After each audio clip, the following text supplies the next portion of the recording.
So, hello everybody, and welcome to our webinar today on the AMC Market in 2026. My name is Tom Lyons. I'm in charge of communications and content here at Gen2, and I'm the host of our AMC Summit this week. I'd like to introduce our guest, or rather have our guest introduce himself. Pablo Conde is from SRP. He's been responsible for this great AMC report. And Pablo, over to you. Why don't you tell us a bit about yourself and what we're up to today? Hi, Tom. Thanks very much for having me. Yes, you said it. My name is Pablo Conde, and I'm in charge of content at SRP. SRP, probably most people know in the market, we've been around for over 20 years now, and I think we are the main provider of structured products, data, content, and events. So I'll claim that a status, but yeah, the market it's growing. The idea behind this AMC report is basically shed some light on a rather hidden part of the market that is always been there. It's not a new product. It's definitely not a new wrapper, but we've seen over the last 4 or 5 years increased activity, new products, new players, new fintech companies getting into this part of the market. So yeah, we wanted to kind of try to map a little bit all of that activity. Yeah, great. So perhaps if we just go into that point a little bit more, because it's interesting. As you said, AMCs have been around for 20 years, or for quite a long time. We learned that from Luca yesterday. And I know interest has been growing, and obviously in our business, they're a big part of our business. But really going back to what made you guys say, okay, this is really, really a time to do this kind of report? And I understand it's the first of what may be several. Yeah, I mean, I think we were kind of chatting, of behind the screens, and I think there's definitely a scope to kind of try to provide a real insight about what's happening in the market. As we see this, as for years, this has been kind of a particularly widely used wrapper or product in private banking and external asset management channels. But even for people that are in the market, like myself, I mean, I'm not a specialist on any particular product, but I do follow the market. So the feeling was that there is not a clear unified narrative or data set explaining the role of AMCs in modern portfolio constructions. So again, I think the report is just response to that need to shed some light to reflect that growing disconnect between expanding, increasing usage across regions, across client segments, and yet, limited or fragmented understanding, and especially outside Switzerland and other European core markets. Bottom line, it wants also to reflect, that shift from AMCs being a private banking Swiss kind of niche wrapper to something that we see more as an increasingly used flexible implementation tool for complex strategies and kind of mandates that sit somewhere between structured products, fund, and discretionary mandates. Excellent. And we're going to get into all of that in some detail as we go through this webinar. In the meantime, I think you have a copy of it with you, and I'm going to put in the chat a link. Can you see? I don't think you can see much. No, we can't. It just blocks you out. There you go. There you go. Kind of. All right. Yes, everybody in the chat, I put a link to where you can download the report from the SRP site, and maybe we can sticking with the reporters itself. So what you guys did, you took this kind of a journalist approach. So I've read it, obviously. We're also, Gen2 is also in it a bit, where you reached out to practitioners, you let them speak rather than it's not an analyst report. It's kind of a voice from the market report. So why'd you guys decide to do it that way? Well, ultimately, the goal was to document what's happening in the market and, how it's kind of functioning. And we thought that due to the lack of a pure theoretical, analysis based on data, because there is very little data available in the public domain, So we thought that using this practitioner insight would give us, that kind of intro, if you wish, to this market. The report combines a top-down as well as a bottom-up approach. So we spoke to,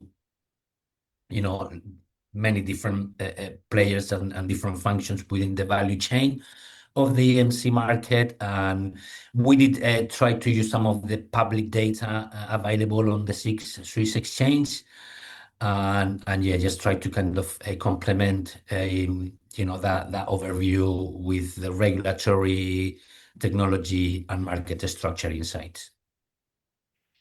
Okay, so one of the questions that a lot of us are interested in is the size of the market. And that's a question that a lot of us are interested in because it's very hard to tell.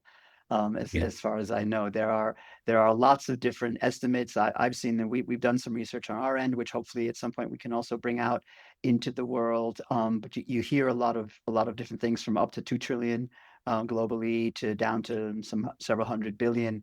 So from your research, or from what you were being told while you were talking to people about this report, what's your sense of the size of the market? And also, interestingly, and that is, um, what makes for these discrepancies? Well, I think one of the conclusions of the report was that AMCs are not a standardized product set, and even for us, understanding them kind of require that insight from different parts of the value chain. Again, we saw a very diverse kind of assessment of a market size, and as you mentioned, it ranged from roughly 1.6 trillion to a lot smaller type of defined figures reported by individual issuers. What sits behind this gap, we think, is not just measurement, it's more definition, because different participants are effectively talking about different universes within when they refer to AMCs. I think even a German provider calls them AMPs, actively managed products, so they can put more stuff into that definition. So this, it's some we've tried to do a bit of research on publicly available data, but yeah, I mean, there's some players refer to them as actively managed certificates, or they extend or expand that definition to cover structured notes or structured certificates with discretionary overlays, and some other players even use kind of adjacent wrappers or platform-based solutions. So it's kind of a hybrid type of structure that it's yeah, size is a difficult number to achieve because there's no transparency. Everybody is kind of keeping this activity under wraps, if you wish. So even when we look at quarterly earnings we look at equity derivatives, the division on any particular investment bank, there is no mention of actively managed certificates across all of those earnings. So it's still a challenge to quantify the market, but I think as people and players get conscious of the need to make this product more mainstream, there might be a shift and a move towards transparency. Yeah, actually, maybe not to put you on the spot here, but I'm curious, do you think this is going to change over time? Do you think we're going to start getting more dedicated market data? Well, And I mean, as a journalist, on the record, people tend to be very guarded, but off the record, people are a lot more ambitious and aggressive with their goals. So I've had several off the record conversations where people are adamant that we should be more transparent, and it's just that fragmentation is gonna create eventually a problem, and I'm kind of talking from transparency standpoint. I mean, we've seen it in the past. Regulators don't like lack of transparency. This lack of transparency can be used to create you know, or to shed a bad light on this market, which has happened in the past, and we've seen, you know, that there is a reputational risk with any investment product. So the kind of the record assessment is that we need to be more upfront on disclosing data around AMCs. But yeah, I guess it will take time for everybody to kind of follow that same thought. Sure, that makes sense. So I think that one area where there can't be any doubt, and your report is a perfect example of this, is that there are many, many new types of players coming into the AMC market over time. So this is something that people say started with Swiss private banks really back in the day. Now we're getting banks, specialists, and just independent platforms, technology, a lot of different players coming in, and that really is reflected in the report. So if you're looking at the types of firms that contributed, what does that tell you about what's really been changing? Well, I think that list of people we targeted for this exercise shows how far AMC have moved from, you know, the original relatively closed Swiss ecosystem. This is no longer a Swiss private bank story. We know for a fact that, you know, AMC's now spans a wide range of participants. You know, we got global banks, you know, we got regional issuers, independent structuring platforms, technology providers, index firms, and distribution partners all coming together. So there's definitely momentum. We think that there is diversity in the number of players involved in this part of the market also perhaps signals a little bit of a shift in how the market is organized. Definitely we see that kind of clear unbundling of the value chains where, you know, issuance, structuring, administration, and distribution are increasingly being handled by different specialists rather than house building a single institution. I mean, back in the day, let's talk about UBS, which is one of the kind of global banks involved in the AMC market for many, many years. Probably was one of the pioneers in this part of the market. They keep everybody in house for you know, obvious reasons, but the market is kind of moving towards a more outsourced kind of a service setup. We see like Gen 2, Vester, you know, the rise of dedicated platforms and infrastructure dedicated. You know, we think that this eventually will lower entry barriers and allow more people to participate, more investors to be aware of this wrapper and how they can use it or deploy it within their portfolios. And we think that eventually this kind of will open, you know, a more modular and scalable ecosystem, really, and with more defined roles and functions that can be more easily outsourced or integrated depending on client needs. So that said, we're talking about a wider range of players.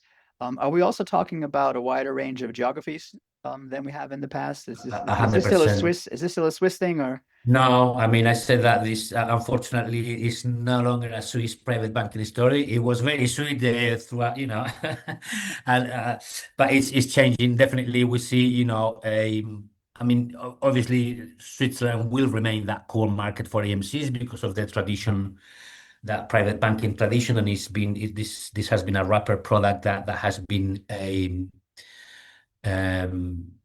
have seen many kind of different iterations. So, you know, the Swiss market is a good indication also of how the market or this part of the market has evolved from very kind of vanilla type of AMCs to, I mean, in Switzerland, I think you can now buy an AMC ARC, you can get exposure to shipping containers, you can get exposure to all sorts of different assets, bankable as well as non-bankable, which it makes this space very, very interesting. But as I said, I think it's now becoming more of a multi-jurisdictional market in the sense that we see activity in several other countries across Europe, the UK, parts of Asia like Singapore, Hong Kong. Right. There's definitely, you've got international banks getting involved, you've got local players getting involved. So we see that, there is a key shift in terms of distribution, perhaps. So it's no longer constrained to a geography. So maybe, technology platforms like yourselves can, it doesn't matter where the product is issued, you can sell it, in many different jurisdictions. I think that's also an opportunity for product providers. Yeah, that technology platforms, I think we're playing a very key role here in that kind of cross-border issue capabilities and getting people from the US serving the Latin market. You get all of this kind of intertwin activity. And yeah, so you don't need the AMC to be manufactured in one place and be sold in the same place. You can have it manufactured in Switzerland and sold in Dubai or Singapore. Okay. And as a reminder, at 4 o'clock today, I'm talking to Luma about the American, the North and South American markets, just really get a sense of, there'll be some interesting stuff there. But you talked about technology providers, and I wanted to get back into that because would you say it's fair, or is it fair to say from your report that the role of that the conversation has kind of changed now? It's not about as much about product types as it is about the technology and the infrastructure conversation. Definitely, I think this was kind of one of the clearest roles or points of convergence across interviews. This yeah, it's not only the instrument, the easiness or speed to market and all of those things, but there's the ability to structuring more complex payoff.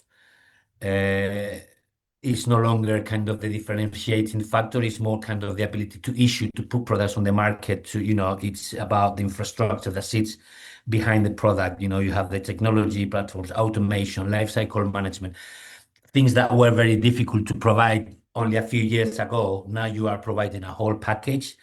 I think this topic came across all the conversations we had with market practitioners. Index providers are using them. Platform providers, you are developing new modules, new tools. And I think, I got a note here, so I can't remember who said it, but I think it was Alberto Turra from Leontech, but it doesn't matter who said it. But the kind of bottom line was like, there's no real competition anymore on the payoff. So the focus is now on technology and operational efficiency. So, this shift is also being reinforced by the rise of newer fintech entrants, such as, you guys, Vester. I mean, we saw that partnership with Luma.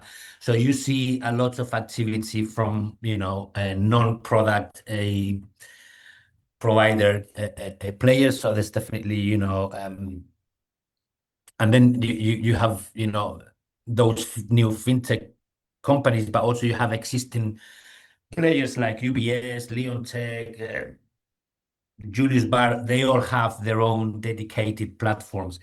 And sometimes you get which also perhaps reflects where we are in terms of, market evolution. So we have also hybrid models where you see like an investment bank or a big bank like Natixis using, an external platform to kind of admin and serve that product offering.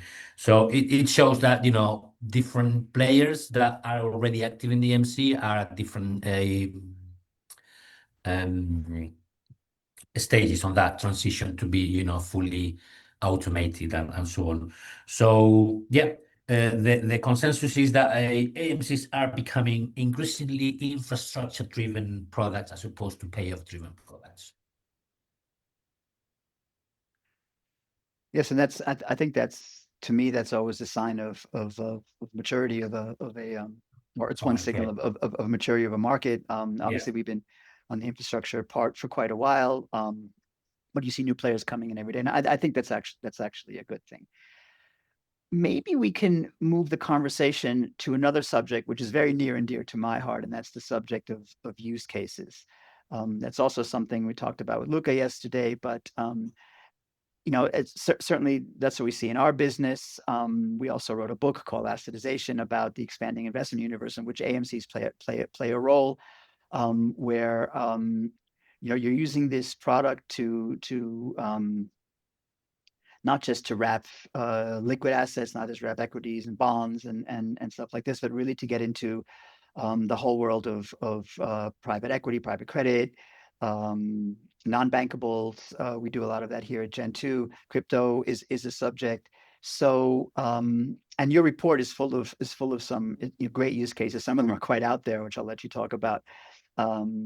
So, from your point of view, did this surprise you? And if it did, what was the most surprising use case you came across? And what's the breadth of them, let's say, and perhaps what's the most surprising? Yeah, it's a very interesting area in terms of market exposure, and as a product is quite fun to cover, because this is where you see a the flexibility and the possibilities that this wrapper offers. One of the most striking findings for us was just that breadth of different possibilities that you can find within an AMC structure. Kind of traditionally, these products were associated with just simple equity strategies or index link exposures, and we just moved to a completely different market now, where you see cross-asset strategies. We've got thematic allocations, derivative-based approaches, and in some cases we have a highly customized or tactical positioning that would have traditionally sit in hedge fund or discretionary market. So there is also that a convergence between actively managed passive investing, discretionary mandates, a kind of hedge fund type of exposure, very exotic assets being used kind of via SPVs, and so you have the kind of SPV versus on balance sheet type of approach. So on balance sheet, you will see the more traditional type of assets, whereas on SPVs, you can see anything really. And as I said, I wouldn't point at a particular strategy. It's just the breadth of and the different options that investors can access now. Yeah, I mean, I've made a note here saying that one of the points here is that AMCs would have been probably harder to distribute in a scalable or standardized way, whereas now this is possible.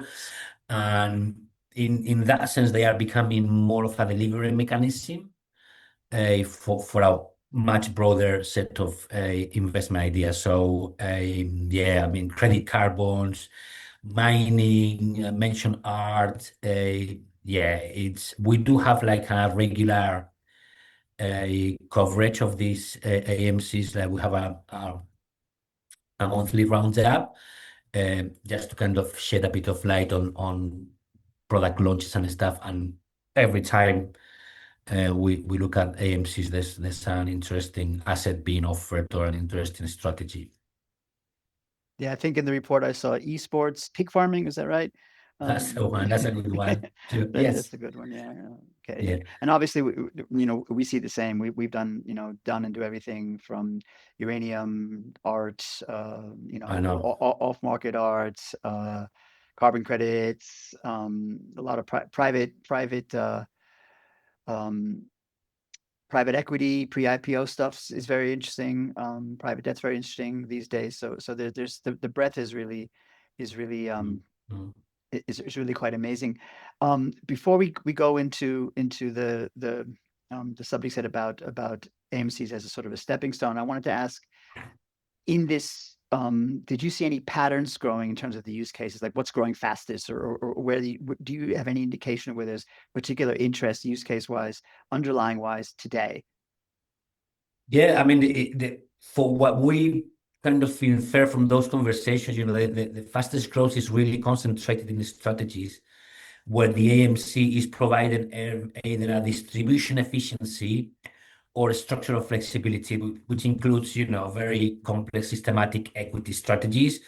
but also income-oriented approaches, as we see now with ETFs. So we have what we call now the structured ETFs, where you see the use of options to deliver income or to deliver some protection on what used to be just a pure tracker type of product. We have this kind of index adjacent type of exposure where you have a clear rules-based framework, and you also have the opposite, where you have just a basket of assets that is managed on a discretionary basis. One of the areas we see, or we kind of understand there will be growth, is just that kind of convergence between the traditional fund structure and the AMC, because there is still that a demand for portfolio managers, making tactical decisions and within a defined framework. I think overall the direction of travel here, it's basically they are benefiting from that combination of institutional demand and processes, so it's not like a completely unregulated market, which is not, and the efficiency of the wrapper, which is in that sense is becoming a serious competitor to the fund.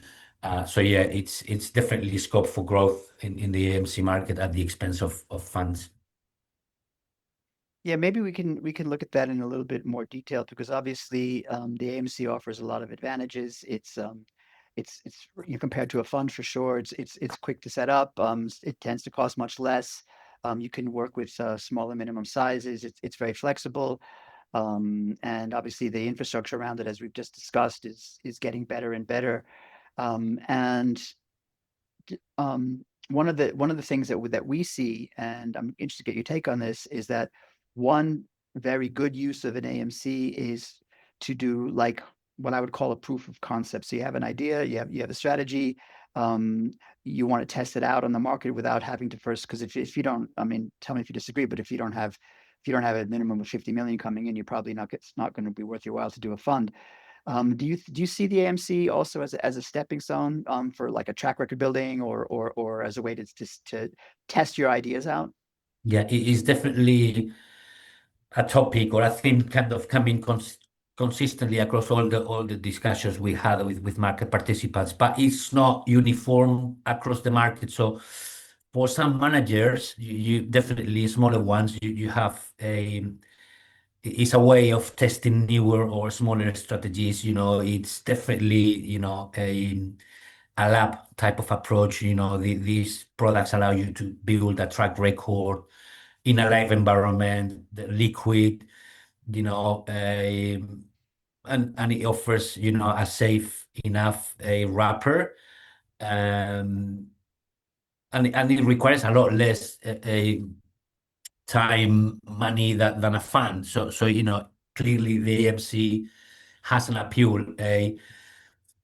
On the other hand, you have players that sees AMCs less as a transitional product and more as a permanent structure in their own right, and they will sit within their books, and they don't see them as a replacement of the fund, or something that will be eventually converted into a fund. For these providers, the AMC, I'm just thinking of the big players like UBS or Julius, but I think AMCs on these providers now have place on their own right, and as opposed to being like a parallel distribution type of instrument, they just sit alongside traditional funds, structured products, whatever they offer, and they are pretty much part of the overall offering. Yeah, so the stepping stone function is real for many new entrants and smaller players.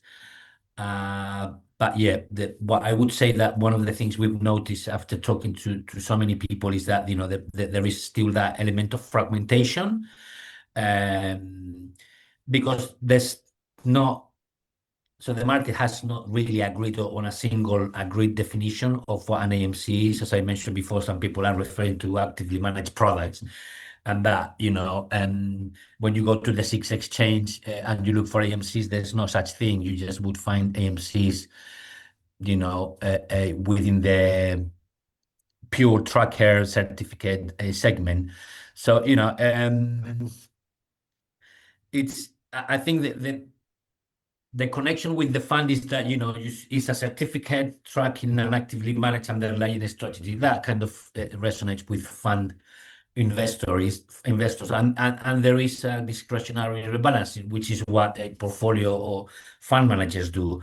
But in practice, the shifts depend more on whether the focus is on the wrapper, the investment strategy, or the issuance as an infrastructure. So you have now three different levels of a differentiation, if you wish. And that lack of consensus, we believe, is important because it creates confusion. And, we know a little bit about structured products, but if we have problems to kind of identify products and so on, we can only assume that if retail investors or the end investor out there, it will have also some issues.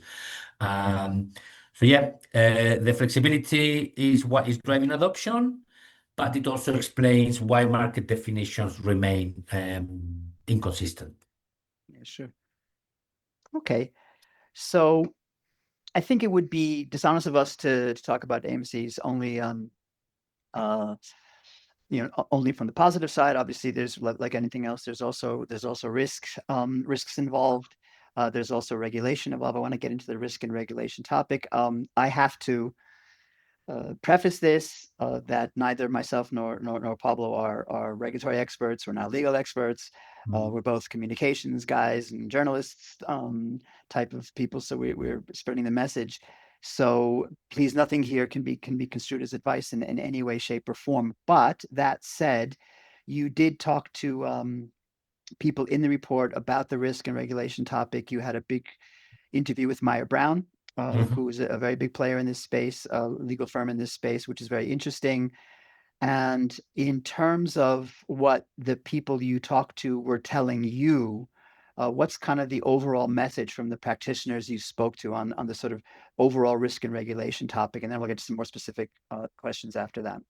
Yeah, it was a very interesting kind of part of the research, because at the end of the day, these products have, as I said, the reputational risk, the market risk, the regulatory risk, but overall, the kind of message that we received was that risk and regulation are not seen as constraint, but as necessary components of this a journey to market maturity. So on the risk side, you see the practitioners consistently highlighted operational risk, counterparty exposure, and liquidity as key areas, which is not foreign to any other structured products. And then,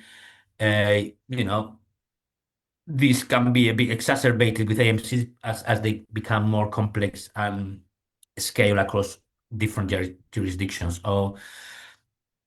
On the reputational risk, there is definitely that awareness of governance and transparency might still be perceived as insufficient.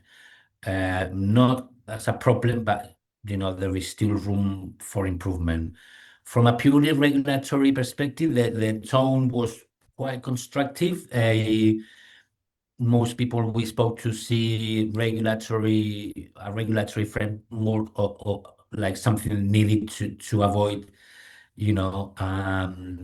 any mis-selling and things like that. And I think most practitioners kind of acknowledge that a growing market will definitely call the attention of regulators and will have increased scrutiny, if you wish.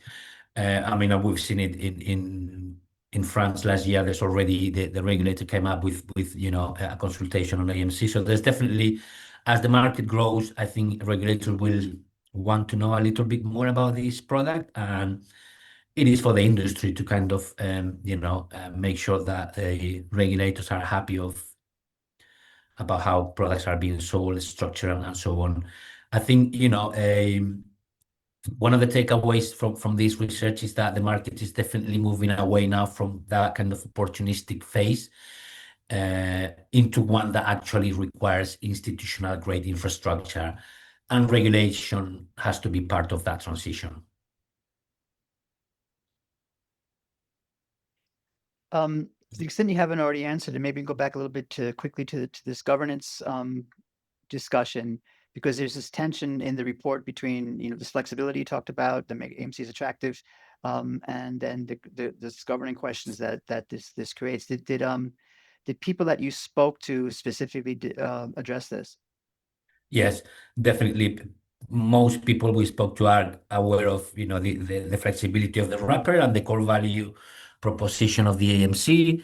The wrapper and the allocations and the market condition, but at the same time, that flexibility raises a valid questions on the oversight, the control, and investor understanding of what's happening behind the walls and on the product. So the solution is not to limit the flexibility. That's the kind of message we got from most people, but to better frame it. So that includes clear mandates, well-defined investment strategies, and stronger governance structures and decision making. So people, if I go to an AMC today, I think the product information should display how often the rebalancing of the underlying exposure is done, and have a clear set of rules so that people know and know what to expect when they buy an AMC.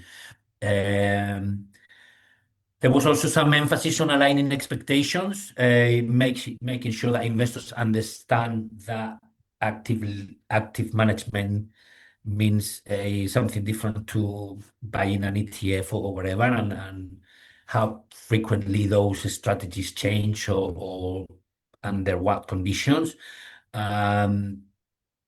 So yeah, in a way, although it might seem as a bit of a contradiction, most market practitioners are trying to institutionalize that flexibility so that it looks, so it kind of matches the requirements of a fund or any other investment product that is heavily regulated.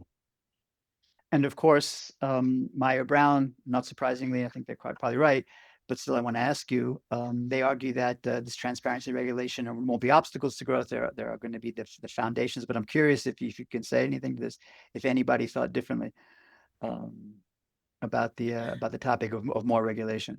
Yeah, I mean, it's regulation is not an obstacle anymore. They see it more as an enabler, and the people from Meyer Brown were quite vocal on this as well, and it's a so regulation is not presented as a barrier anymore. It's more like a framework that needs to be developed and gradually kind of improved, so that will enable broader adoption as the market matures. I mean, there's obviously going to be jurisdictional differences across markets. Switzerland has quite a strong regulation on this already. Luxembourg, Austria, this all comes from Meyer Brown. But there are other parts in Europe and Asia that are already kind of moving in that direction. Ireland is another one. France is another market. We've heard that Singapore is also looking at these AMC products just to improve product governance, transparency, and market participants looking at this just saw this as an opportunity to increase the credibility of the AMC segment. I mean, and I think it makes sense, as the market grows, there needs to be an acknowledgement that there is governance standards and product oversight in place, so that the market can grow in a sustainable way.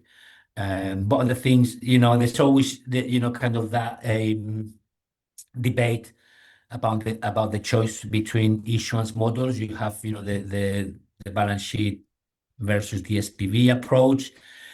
this decision or approach is often shaped directly by regulatory requirements and capital considerations. And so, yes, some banks might be able to do things on balance sheet, whereas a small private bank or investment asset manager would perhaps prefer an SPV setup to kind of be more flexible in what they offer. Again, the report suggests that they improving a regulatory framework and clarity will strengthen product governance, enhance transparency, and ultimately will support a greater institutional and retail adoption. Great. So here we're getting towards the end. I'd like to encourage everyone who has a question to put it in the Q&A. Right now we have one question. I've already took a quick look at it. It's going to be a bit difficult, but I think we're brave folks, so we'll give it a shot. But do answer do ask your questions. We'll get to them in a second. But the last topic I want, or the two last topics I want to talk to are technology again, but from a specific angle, and also maybe a quick look ahead. So we've already established that that the prevailing view is that we're not talking about payoffs anymore. We're talking about infrastructure, talking about technology. We're talking about breaking up the value chain, modularizing things. And certainly, again, this is something that Gentoo is very much involved in, along with a lot of our peers. One of the topics that comes up whenever you talk about tech and this kind of infrastructure, obviously, is tokenization. And we talked about this last night with the Signum event that we had, talking about digital assets. And the question is, does it make sense to tokenize AMCs or not? And if so, how would that look like? And I just want to say, or ask you from the people you talked to for the report, what's the view on tokenization? Well, it's an interesting one, Tom, because it's definitely you can tell that we are still, at the infancy of tokenization, because we really had a mixed set of views here, and it's also kind of consistent with what we heard beyond AMCs. Tokenization is kind of going around in or being relevant for many different parts of the structured products market. So on one end of the spectrum, you have these people that are market practitioners that view tokenization as a natural evolution and the logical extension of existing trends in automation and digitalization, and particularly around efficiency, transparency, and potentially fractionalization of investment exposure. So, slicing and dicing and making access to these products perhaps easier for smaller investors. So yeah, that's great. On this kind of view, perhaps it's alongside the broader efforts from the market to kind of modernize issuance, automate issuance, provide life cycle management tools so that people know what the products in their portfolios are doing throughout the life of those investments, and kind of address the issue or one of the criticisms against structured products is that they're not liquid, and once you buy a structured product, you get stuck there for 3 to 5 years or whatever the investment term is. Whereas this now, life cycle management tools allows you to see what the product is, and you can always get off one product that is not performing, or obviously secondary market activity is still produced to kind of be the issuer of your product. But with different developments we've seen in the US, like the CPI cap, that coming up with a secondary market platform, I think this is part of that kind of evolution of the market. So eventually we may have a kind of third-party secondary market platform facility where people with products from different issues will be able to sell the products back and things like that. So the overall takeaway, just to kind of wrap this bit on tokenization, is that it's still largely exploratory within the of the AMC ecosystem, and it's not yet a core driver of market structure, but it's definitely being looked from different parts of the market and different players within the value chain.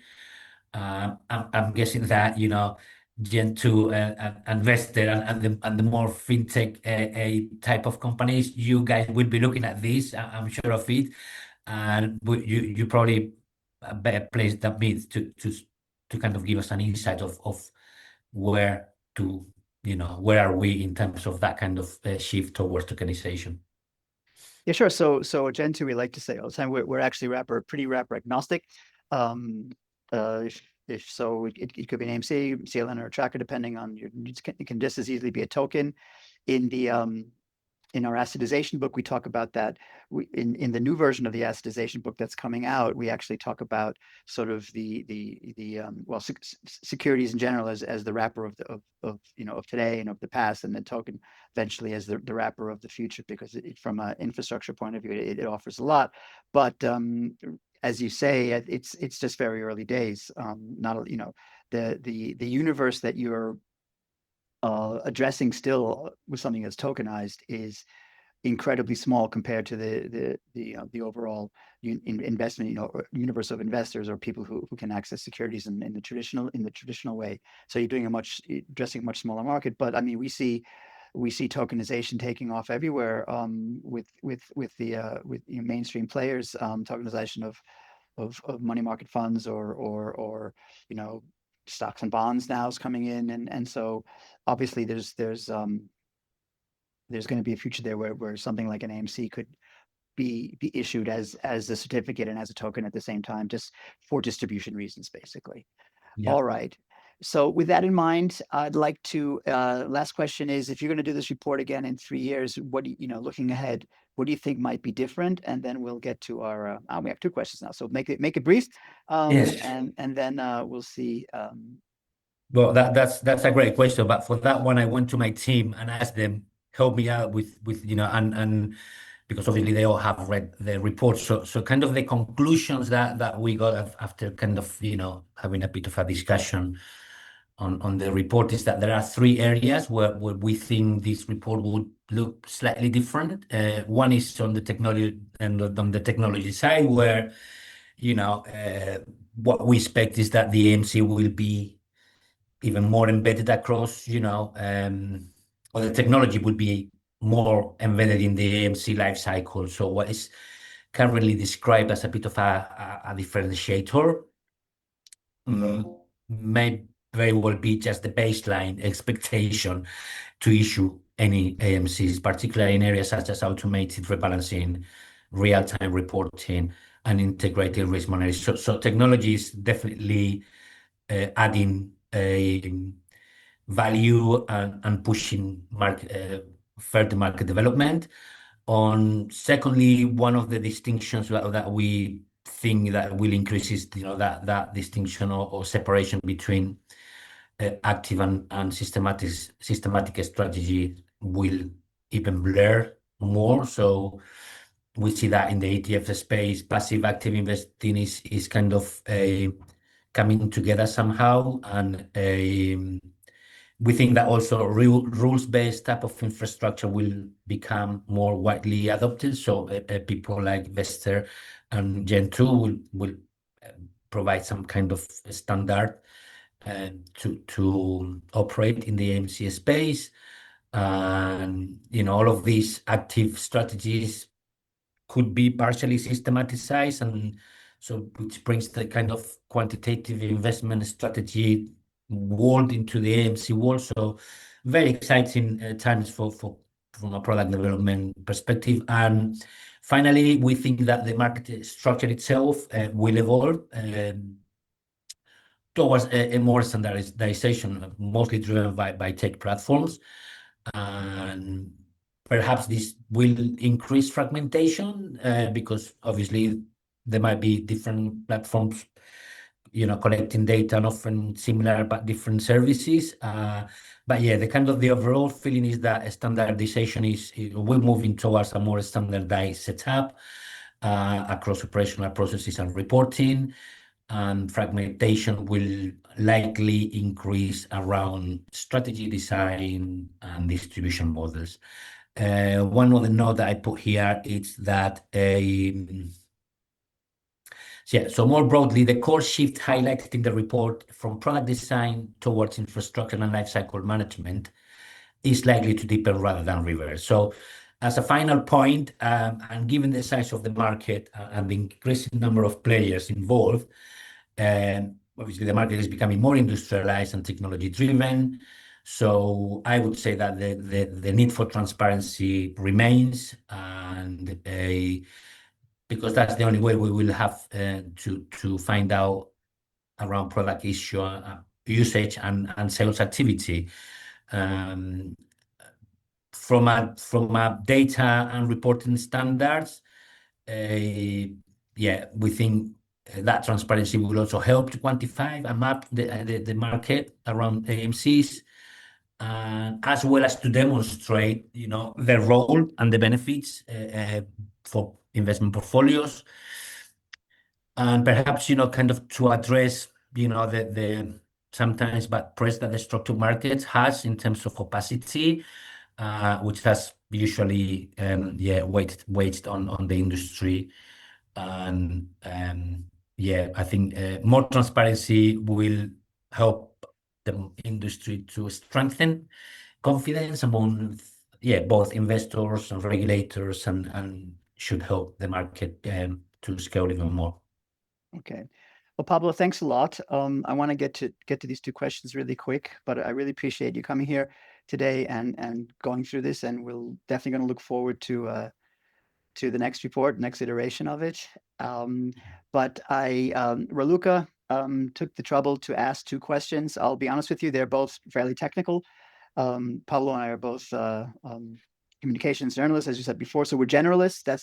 That's our function here in this world. But I'm happy to, instead of wimping out 100%, I'm happy to take a quick shot at it. Maybe you too, Pablo. And also, Luca, I would recommend, if you really want to get good answers to these questions, you might want to log in tomorrow for the ISP session, or on Thursday for our masterclass, where you'll have actual bona fide deep diving experts to ask these questions for. But your first question was, I'm interested in your thoughts in which format could an AMC address the investor need to place money into an index-like exposure to seed, Series A, Series B, and other growth stage strategies, so pre-IPO stuff per country, and getting exposure to the investment style, but avoiding the hot deal trap. So look, from what I understand, it's if you have access to the underlying, you can wrap it in an AMC, right? So we have a very good client, Stapleton, which does just that, and they use AMCs for it. They have a pre-IPO fund, and they give you access to that. We have other clients who do very much similar things. So really, it's a question of, do you have the access? Do you have the underlying? And then the AMC is an excellent wrapper for that. Would you agree, Pablo? Or did I miss something? Sorry, I don't think I have anything to add on this one, Tom. It sounds to me like it's a question for a fund manager, or Okay. Okay. a portfolio manager. I mean, I think my basic knowledge is like, once you have, I mean, someone said in the report that I mean, the big fund managers are already using AMCs to kind of test some of these strategies, and these guys are not using AMCs, they are using funds because they have big fund managers, but they're using the AMC as a bit of an incubator. So once that strategy has been tested, I think they can deliver it via multiple channels, the Series A, Series B, you can different markets. So I mean, probably I'm not adding any value on my answer here, but I'm not an expert on No how worries. to deploy AMCs in your investment portfolio, and the best and the most efficient way of doing that. No, me neither. I hope we're not getting yourself in trouble. But what I can tell you, Luke, is that we have a lot of clients who've done this. I've done case studies and client interviews also with other clients of ours who do this kind of thing all the time. It's a good, as far as I can tell, it's a very good structure for that kind of thing. Also because you have the active part and can get in and out. The last question, do I reckon that this investment style is ready to be consumed by retail investors? And that's really getting into regulatory Advice. stuff. I do know, because we talked about it yesterday with Luca, AMC's are fit is certainly in Switzerland for retail investors. You have to have, there's just prospectus requirements. It's not quite like a fund, but there's certainly documentation that you have to deal with. But it is, to my knowledge, and again, this is taken as not as an expert opinion, but you can Yeah, I agree with you on that one, Tom, and I think it's yeah, so we have a lot more visibility of the public domain, so there's definitely a yeah, it's an institutional hedge fund type of product that is now making that transition into the retail space. And Switzerland is a good example of how the AMC now is being used by retail investors, and you can invest on an AMC for 1,000 Swiss francs. So definitely, it's not a private banking um, investor profile. Still has that element of, that you need to know what you buy in, so you need to have a level of sophistication. But I mean, I'm guessing that Switzerland, Germany, some European markets that they have what we call self-directed investors. So these people will have to go through the some kind QIs, of yeah. suitability check Yeah. just before they invest, but they can access them already. Okay, well, fantastic. Well, like I said, Pablo, thanks very much. I just put Thanks for having me. the link in to download your report again. Please I do. also have it's in there in the chat. I have a link to people who want to register for more of our AMC Summit this week.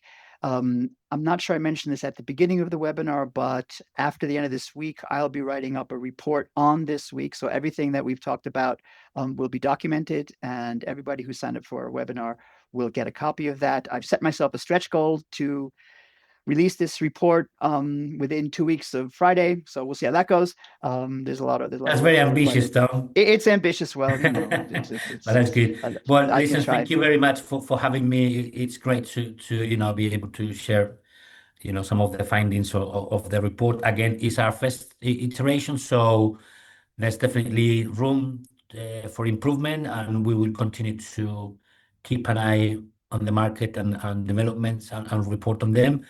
And knowing that you are Gen 2 is involved in the market, I mean, it's not the first time I speak to Gen 2, so I look forward to our next interaction, Tom.